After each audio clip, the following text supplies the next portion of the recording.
I decided to satisfy my cravings today. My daughter and I were actually craving some fettuccine, and we thought, why not? And if not, so how are you guys today? It's been a while. The last video I put up, the voiceover was by my assistant chef. Well, this is me saying hello. How you guys doing? Christmas is around the corner. The holidays are almost upon us. Hope you guys are getting ready for loads of yummy delicacies.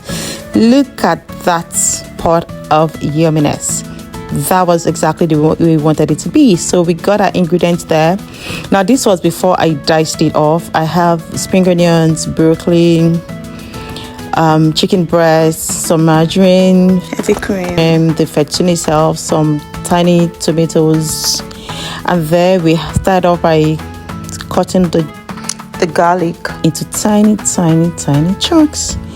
After cutting the garlic off small little chunks, I diced the onions also. So the thing is, you have to really cut it tiny in a way it's going to disappear into the food. So here am I cutting off the onions into tiny little bits, and then I did the same thing with the chicken breast. Of course, it was washed, and then I cut it into long strips. Feel free to use any other protein of choice. For me, I wanted to use and chicken breast for this particular recipe. As I always say, cooking is an art. So there we have all our peppers diced, the broccoli, the chicken breast, the spring onions, everything. So we have a pot of water on fire. The pot is a little bit hot, and then I added some salt, and then I go in with the fettuccine pasta. So we leave that and allow it to boil briefly, and then I have onion powder, seasoning cubes, and salt. I use that to marinate the chicken breast that we sliced earlier. So you have to go in with some seasoning because the chicken breast has to be properly seasoned. So that's exactly what we're doing, marinating the chicken breast. So we put that aside, and then we go get another saucepan, put it on low heat, add some margarine. You can also use butter.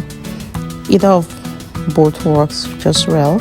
So allow the margarine to melt or completely dissolve, just the way I am doing in that video.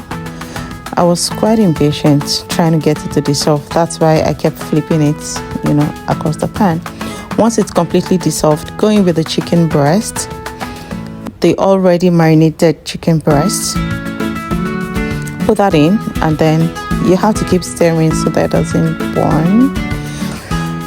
As we all know, chicken breast cooks pretty quickly. It doesn't take a lot of time for it to be done. So I just kept stirring.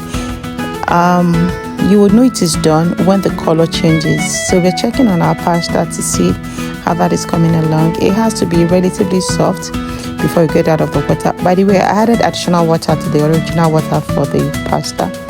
So there we have the chicken breast. The color is changing. So once it's cooked, you're going to see the color turn to like creamy white. It won't look as raw as it did before we started cooking it. And after some minutes, the chicken breast is done. So we will remove that from the pan completely, because it's not what we're going to be starting the main meal with when we want to start cooking. What we had to do was just make sure that this is ready to also go in once the other protein and the other veggies are ready to go in. So go back again, and then we add margarine, butter, whatever you're using, to the pan again. So now we're ready to start cooking. Really. So we're going to go in with some garlic that has already been sliced, and then the onions. Remember, we're dicing those earlier. Go in with both, and then keep stirring. I added bouillon cubes. That's why the color changed. Keep turning. Add some salt. Yes, add some salt. Then go in with the bell pepper. That's the red bell pepper we're using. Give it some bell pepper, then allow it to cook briefly you don't want the veggies to lose its nutrients, so it would only be there for a brief period. And then you had the chicken breast that's been pre-cooked, so add that to the bell pepper, stir everything together, give it some time, and then go with the tomatoes, the tiny tomato balls, stir everything together again. I added quite a number of tomatoes, and I go in with my broccoli that has been washed also. Like, this was vegetable packed, really. Yeah, go with the broccoli. And then give everything a good turn, like mix it and stir it very well together. Okay. So this meal is one that your hands are literally in the pan the whole time you're cooking. It cooks really fast. It doesn't take a lot of time, but then there's barely any time you leave it, without doing something on it. Then I go in with my heavy cream, put in a sizable quantity based on the volume of the meal, and then I go in with my pasta sauce afterwards. That's a pasta sauce. Like, give everything a good mix. I found some cheese at home, so I added the cheese to it, but I just dropped that in. Then I go in with my mushroom. So the pasta sauce I used was also mushroom, like it had mushroom in it. So I go in with my mushroom and then turn everything together. Give it a very good mix, give it a good turn. Allow it to cook together. It would only take like 2 to 3 minutes. I kept turning it though. Yeah. It's actually going to thicken up after a while. Then I go with my spinach that we sliced earlier. Spinach gets soft really quickly. That's why it was the last veggies. Well, that's not the last veggies. We're still going to add spring onions. So. But now we've added spinach to the paste, and then we'll give it another 1 minute just for everything to infuse and cook together. And I'm just stirring intermittently. Nothing major, just turning everything together around.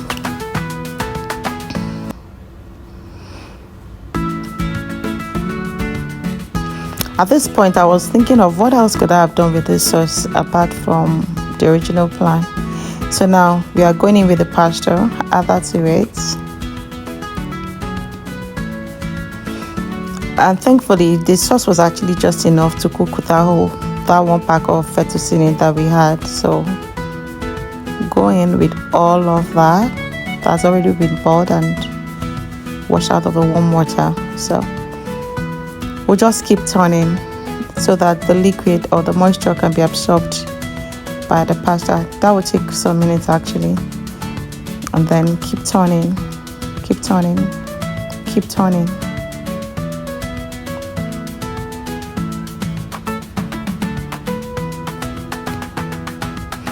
If I had Parmesan cheese at home, I would have added it. But the cheese I had was just a little, so. But it was, at the end of the day, it actually came out well. Like, I didn't even miss the lack of the Parmesan cheese in the recipe.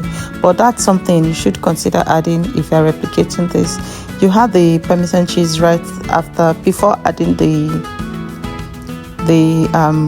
pasta sauce. Okay, it kind of helps to thicken the food. Once you had the cream, you had the cheese, you had the sauce, and that's it. Our food is almost ready. So I allowed it to simmer for another 1-2 minutes, and then it's absorbing the moisture completely, and the veggies are still very intact. Like, this food came out so good. Even my picky eater ate it. Like, I was surprised. We went back and took additional portions. Like, This is family friendly, it's budget friendly, it's time friendly, it's easy to make, it's quick to make. There's a lot of flexibility. You could use veggies of your choice. You could use, veggies of your choice. Like, it was done in less than 30 minutes, really. So, tell me in the comments if this is something you've tried or something you love to try. I added spring onions as to garnish it as the final piece of vegetable. Yeah. I just added a bit of spring onions to it. I know that some people had parsley, dry parsley to theirs, so that was an option I could have considered after dishing the food, but I thought you already had enough greens, so I didn't bother to add any additional parsley or anything to it. It was just the veggies in the fridge, and it came out really good, like really good. The veggies were good, the protein, everything was just came out so well. I'll encourage you to try this. It's ideal for hosting guests. It's ideal for you want to eat alone. It can go as lunch, it can go as dinner. It's suitable for any time of the day. It's just an easy to make meal. It doesn't require a lot of time, it doesn't require a lot of resources. It's budget friendly. Look at it, we've dished it on the plate and it's looking so yummy. Frankly speaking, this is so good. Like, the taste was super good. Really good. Like, it tasted very well, like very delicious. I can't even say that enough. And that's it served. At this point, you have an option of adding dry parsley leaves on it, but then, like I said, I served it just the way it was, and we had a good time enjoying this meal. We actually had it as dinner, and the pot was empty by the end of the evening because everybody had a good time, getting additional portions. Thank you guys, and I hope to see more of you on this page. Rest assured that we got a lot of goodies, delicious menu coming soon. Bye.